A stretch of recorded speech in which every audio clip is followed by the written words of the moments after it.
You ask Tiger to solve. This deals with linear equations with one unknown.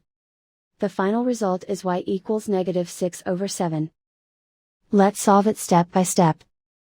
Group all constants on the right side of the equation. Add 6 to both sides. Simplify the arithmetic.